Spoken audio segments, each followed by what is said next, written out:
Hey, what's up guys and gals? Kyle here with another episode of the Underwriter's Take. This marks the third video in our series on student loans and the cost of college. And in this video, I'm going to show you how to get a degree without going broke. Stay tuned. That's right, I'm going to share my personal experiences with you today. I was able to get a bachelor's degree in business administration from a private university back in 2011, and more recently in 2018 earned my master's degree in real estate finance from Georgetown, all while taking on minimal student debt. And my goal with this video is to give you a few practical tips that I think you can use in order to get through school without drowning in debt, but also while still having fun and still having that college experience. And before we go any further, as always, please smash the like button for me. It'll really help me out with the YouTube voodoo, help get this video to more and more people. And if you haven't already, please click the subscribe button below and the little bell notification. That way you're notified whenever I upload a new video for you. So tip number one, I'm sure you heard this from all sorts of baby boomers, whether it's your parents, your uncles, your aunts. They all tell you to just go out and get a job. And they say that I've worked my way through college, I paid my way through college, I walked 5 miles to school in the snow.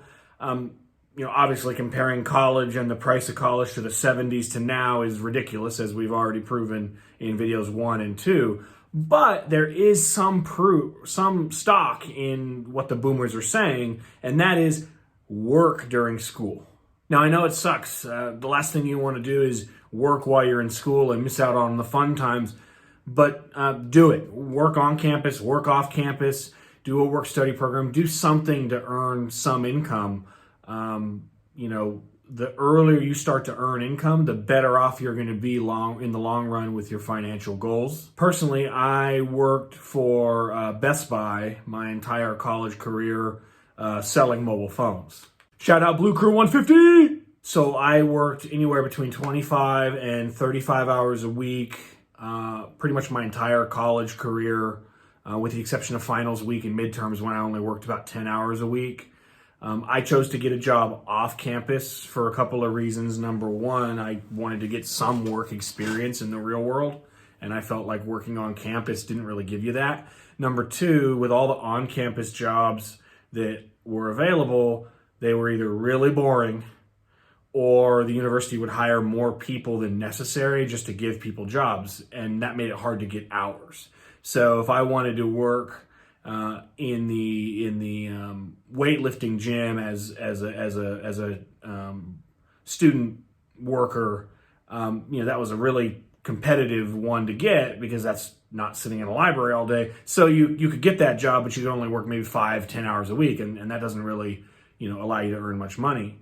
Whereas if by working off campus, I was able to not only gain some experience, gain some sales experience, see kind of what's going on in the real world, but I was able to work 30 hours a week, make a decent enough wage, not to pay for school. Well, that's not what I'm saying, but I was able to, pay my portion of the rent and also have a little bit of spending money for Taco Tuesdays and Thirsty Thursdays. Tip number 2. I know it's cliche, but live frugally during your college years, but within reason, but still have fun. Don't take out loans just to live if you can avoid it. One classic example that comes to mind is don't go out and live in that luxury, newly built Class A apartment building. Don't buy Grey Goose vodka. Go ahead and buy Pop-Off and run it through a Brita filter. Yeah, that's a thing. Don't buy 20 or 30 bottles of wine. $2 Chuck will do.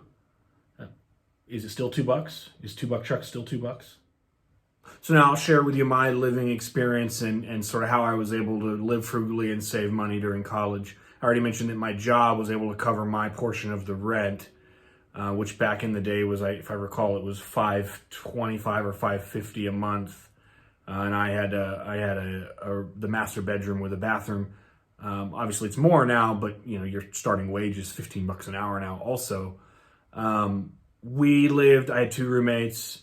We lived off campus. I did the math and I was actually able to save 5,000 or 6,000 a year by living off campus as opposed to living in the dorms. And we lived in a clean, albeit older, apartment building. It was a Class B minus apartment building. It still had the popcorn ceilings, but it had a nice kitchen, clean carpets, clean walls, and that did just fine. And we could still throw parties there, and it was fun, and it served all of our needs. Tip number 3. So I know it sounds silly, but work your butt off. If you're in college, going to college, getting good grades, and figuring out how you're going to pay to college, that should be your full-time job. If you're in high school, your junior and senior year, your full-time job should be applying to schools and figuring out how you're going to pay for it. I was in high school, I was in a program called AVID, and if you're a high school student listening to this, and your school has AVID, I would suggest you join it. It's not a college prep class, but it not only helps you, figure out how to get into college and with applications and essays and things, but it also helps you figure out how to pay for college. There's a ton of free resources out there. I used FastWeb.com, and I'll put a link in the description below. FastWeb is a free site that syndicates and shows you all sorts of scholarships available. There's college scholarships available for everyone. Glasses wearers, if you're white, if you're Hispanic, if you're black, there's college scholarships available for kids coming from single parent households. There's college scholarships available for kids that play the tuba. Check out FastWeb, use it. I wish I had used it more in high school, but I had friends that literally use scholarships that they got from universities and also from FastWeb, private scholarships, to pay for their entire school. Tip number 4. Now, this last tip has to do with those of you that might want to get an advanced degree, a master's degree of some kind after college. Please, please, please do me a favor.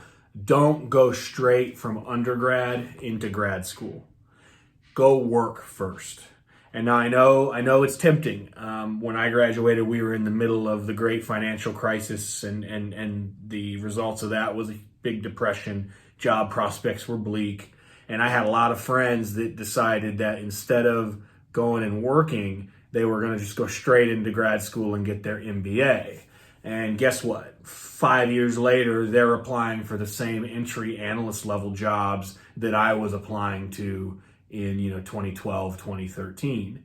On top of that, I was able to go get a job and use my first job as a stepping stone to my next job. And finally, I landed at the company I am now and have the career that I want. And the firm I work for helps pay for grad school. So I was able to go to grad school online without taking out any additional loans because I got a big chunk of that paid for by the company I work for. So tip number 4, get work experience first. And separate from the financing side of things, just remember who's doing the hiring today. Chances are it's a baby boomer who thinks that everybody should work from when they're 16. And so if you're a graduating MBA candidate that has no work experience on their resume, you're probably not as attractive as someone who graduated with their undergrad and rolled up their sleeves and has 5 years of work experience in the field. Okay, guys and gals, that's it for this video. If you found it informative, please click the thumbs up button.